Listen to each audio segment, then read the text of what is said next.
The US Defense Secretary Pete Hegseth says that the ceasefire with Iran is not over, despite renewed clashes in the Strait of Hormuz. Speaking at a news briefing at the Pentagon, he said Donald Trump would make a decision over whether any incident represents a violation of the ceasefire, and he urged Iran to be prudent in any actions they take.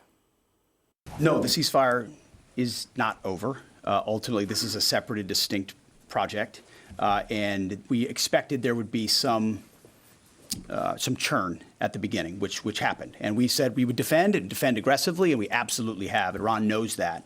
And ultimately, the president's going to make a decision whether anything were to escalate into a violation of a ceasefire. But certainly we would urge Iran to be prudent in the actions that they take to keep that underneath this threshold. This is about the straits. This is about freedom of navigation. This is about international waterways. This is about free flow of commerce, all the things that happened before, and only Iran is contesting. So right now the ceasefire certainly holds, but we're going to be watching very, very closely. Well, Pete Hegseth also said the United States is in control of the Strait of Hormuz, confirming that 2 American commercial ships have crossed through it, with hundreds more lining up to make the journey.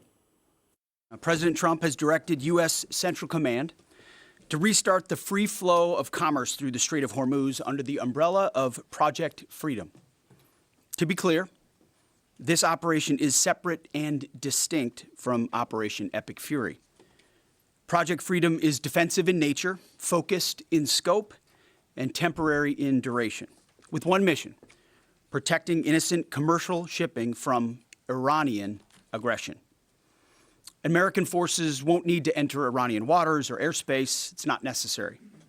We're not looking for a fight, but Iran also cannot be allowed to block innocent countries and their goods from an international waterway. Iran is the clear aggressor, harassing civilian vessels, threatening mariners from every nation indiscriminately, and weaponizing a critical choke point for its own financial benefit, or at least trying to. For too long, Iran has been harassing ships, shooting at civilian tankers from all nations, and trying to impose a tolling system. Iran's plan, a form of international extortion, is unacceptable. That ends with Project Freedom. 2 U.S. commercial ships, along with American destroyers, have already safely transited the strait, showing the lane is clear. We know the Iranians are embarrassed by this fact. They said they control the strait. They do not. So American ships led the way, commercial and military, shouldering the initial risk from the front, as Americans always do. And right now, hundreds more ships from nations around the world are lining up to transit. CENTCOM, along with partner nations, is in active communication with hundreds of ships, shipping companies, and insurers. All of these ships from all around the world want to get out of the Iranian trap that they have been stuck inside. As a direct gift from the United States to the world, we have established a powerful red, white, and blue dome over the strait. American destroyers are on station, supported by hundreds of fighter jets, helicopters, drones, and surveillance aircraft, providing 24/7 overwatch for peaceful commercial vessels, except Iran's, of course. Well, our US correspondent David Blevins has the latest from Washington. We're now in week 9 of this war, so the sound bites from the Pentagon have become familiar. We're locked and loaded. Our will is unshakable, warning Iran of overwhelming devastation.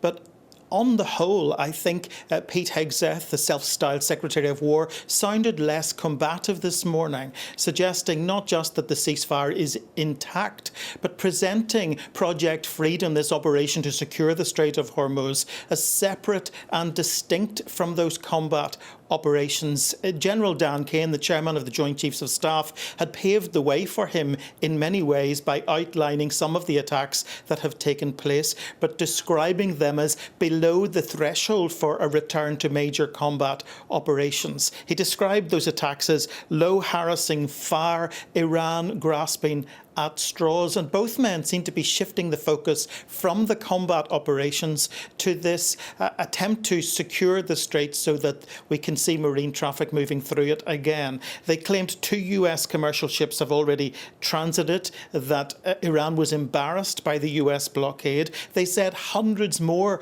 were lining up to transit in the coming days, and described, as you heard, as a gift to the world what Pete Hegseth said was a powerful red, white and blue dome over the strait. So the other thing I think worth pointing out is that they're talking about this as a temporary mission, stressing that it's the rest of the world that needs the Strait of Hormuz more than the Americans do, and say they're getting ready to hand back responsibility to the rest of the world, and they expect them to step up soon.